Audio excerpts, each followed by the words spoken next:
आज मैं बात करने वाली हूँ एक बहुत ही इंटरेस्टिंग टॉपिक के बारे में। We feel verdient ein Architect in Deutschland। Germany में एक आर्किटेक्ट की स्टार्टिंग सैलरी क्या है? तो चलो शुरू करते हैं।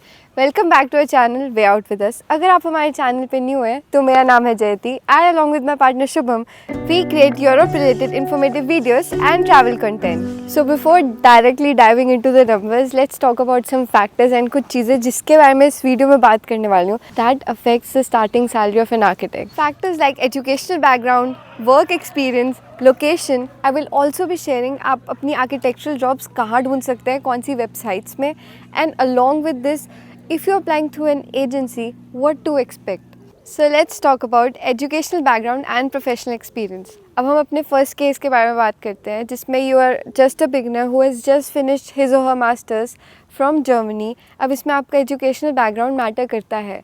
सो अगर आपने masters TU Berlin, TU Munich जैसी यूनिवर्सिटी से की है then it will make a difference. Case 2, and if you someone जिसने किसी एवरेज यूनिवर्सिटी से जर्मनी में मास्टर्स किया है and you have made sure to be collecting professional experience by doing internships, work student jobs and so on, that person automatically holds more value as a boss, as an employer. Bosses आप पे ज़्यादा trust कर सकते हैं क्योंकि आपके पास already office work experience है। They know you will be easier to blend in, they know कि आपको ऑफिस कल्चर का थोड़ा आइडिया है।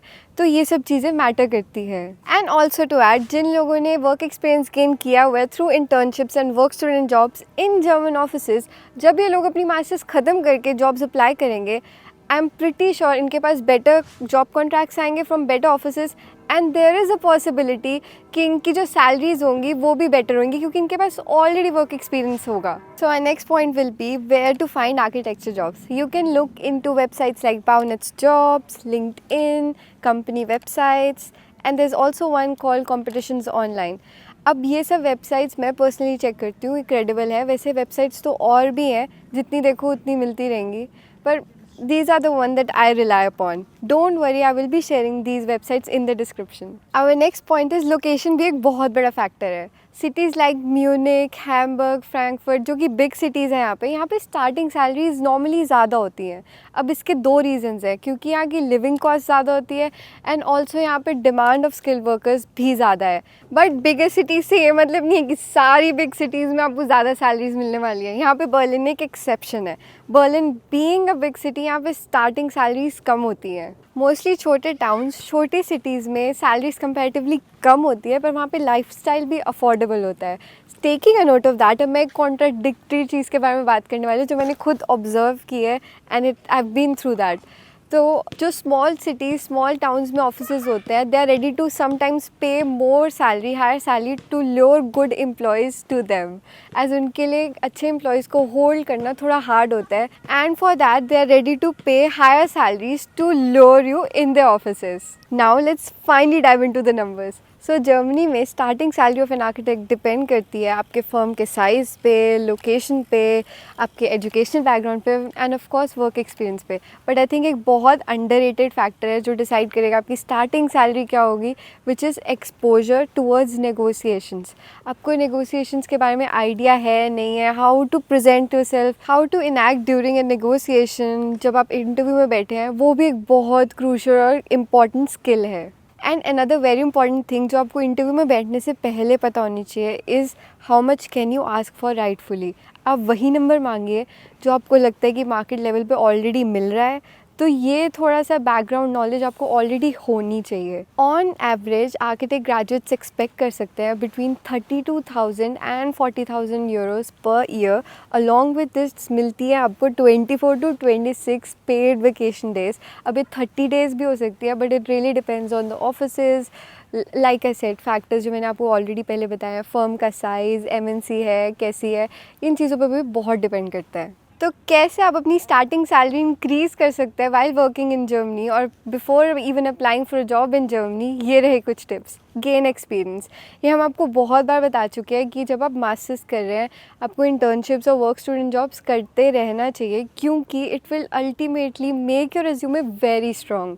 लर्न जर्मन, अब ये तो हम सबको पता ही है, बहुत ऑब्वियस सी बात है कि जर्मन फ्लुएंट आएगी तो ज़्यादा अपॉर्चुनिटीज़ ऑटोमेटिकली मिल जाएंगी। बट अगर आपको जर्मन फ्लुएंटली नहीं आती, कोई बात नहीं, कोई डरने वाली बात नहीं है. When the interviewer will see कि आप ट्राई कर रहे हैं, and that ultimately makes you good fit for the office and the office environment. Next point is network. Industry events attend करो और प्रोफेशनल्स के साथ कॉन्टैक्ट में रहो. The next point is work typology. Choose your work typology. यहाँ पे architecture office में different टाइपोलॉजीज होती है जिस पे ऑलरेडी ग्रुप्स डिवाइड हो जाते हैं, विच starts from design phase, execution, construction. अब इसके बाद थोड़ी डिटेलिंग वाला ग्रुप भी होता है. Along with this there is also competition projects. तो आप देखो what suits you more, what makes you feel more fulfilled and dive into that nicely. What to expect when applying through agencies. अब आप सब कुछ कर चुके हैं, आपके पास पोर्टफोलियो भी अच्छा है, आपका रिज्यूमे भी अच्छा है, आप मास्टर्स भी जर्मनी से कर चुके हैं, फिर भी जॉब नहीं मिल रही है, तो एक एंड रिजॉर्ट है कि आप एजेंसी से अप्लाई कर लें. वो आपके पास इंटरव्यूज़ लेके आएंगे. They will also bring offices to you, but in exchange they will charge 10 से लेके 15 to 20% of the netto. Netto means your salary after tax, उसका 10 to 20% every month for a duration of 1 year. ऐसे वो charge कर सकते हैं your hard earn money. तो I will suggest ऐसी चीज़ों पे मत पड़ना. अपना पोर्टफोलियो रेज्यूमे पे ऑलरेडी काम कर लेना. मेक श्योर कि आप ऐसी सिचुएशन में ना एंड अप हो. एंड प्लीज़ अगर आपको एंड रिजॉर्ट ऐसी सिचुएशन में जाना पड़ रहा है तो रीड द कॉन्ट्रैक्ट नाइसली. किसी गलत चीज़ में मत फंस जाना, क्योंकि यहाँ पे कॉन्ट्रैक्ट्स बहुत ही लेंथी होते हैं. एक एक चीज़ को ध्यान से पढ़ना, उसे अच्छे से ट्रांसलेट कर लेना, फिर ही ऐसी चीज़ को येस बोलना. सो हेयर आर सब टिप्स जो मैंने अपने खुद के एक्सपीरियंस से जर्मन ऑफिस में काम करते हुए सीखे हैं या ऑफिस चेंज करते हुए पता चले हैं. विच इज़ नंबर 1, आप अपनी स्टार्टिंग सैलरी के लिए फ़ाइट कर लो, क्योंकि हाइक हर साल थोड़ा ही होता है. अगर आपकी स्टार्टिंग सैलरी के लिए आपने फ़ाइट कर लिया ना, वो बहुत ही बेनिफिशियल रहेगा आपके लॉन्ग रन के लिए. एंड अगर आपकी जो डिज़ायर्ड सैलरी अमाउंट है आप उस पर नहीं पहुंच पा रहे हैं अपने इंटरव्यूअर के साथ, तो आप एक सजेस्ट कर सकते हो एक चीज़ कि ठीक है, प्रोबेशन पीरियड के बाद you will like to sit again and negotiate again about the desired salary number. तो ऐसी चीज़ें कुछ करके you can reach ultimately to your desired number that you were opting for before. Next, I would like to highlight a very important point, which is कि अगर आप मेहनत कर रहे हैं, do not be afraid to ask for a hike. अगर आपको company आपकी डिज़ायर्ड या फिर राइटफुल हाइक नहीं दे पा रही है, नहीं दे रही है, then it is time to change the company. Yes, you heard that right. I've observed it and seen a lot of people around me कि वो इतनी मेहनत कर रहे होते हैं and the offices are not giving or valuing their effort. I myself have observe कि हम लोग उस कंफर्टेबल एनवायरनमेंट से इतने यूज टू कंफर्टेबल हो जाते हैं कि हम ऐसे सोचते ही नहीं है कि चलो ऑफिस बदल लेते हैं, even though they are not paying you rightfully जो आप डिज़र्व करते हैं. तो ऐसी सिचुएशंस में मत पड़ना. Be aware of such situations and take care.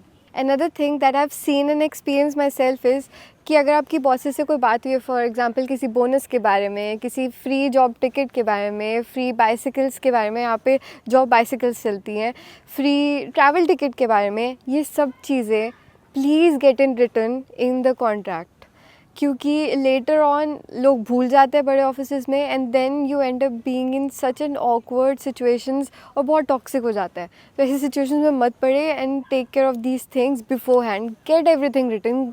किसी को बुरा नहीं लगेगा. जर्मन ऑफिसेज है, they will understand and respect your decision as well. I really hope this video helped you know more regarding starting salaries of architects in Germany, things to take care and how to reach a better outcome. So अगर आपके कोई questions है, आप अपना experience share करना चाहते हैं, please comments में आप वो share कर सकते हैं. Please like the video and subscribe to our channel for more such insights. If you're an architect who needs their questions to be answered, you can kindly DM us on Instagram, since we have already been helping a lot of architects. So see you next time. Bye bye.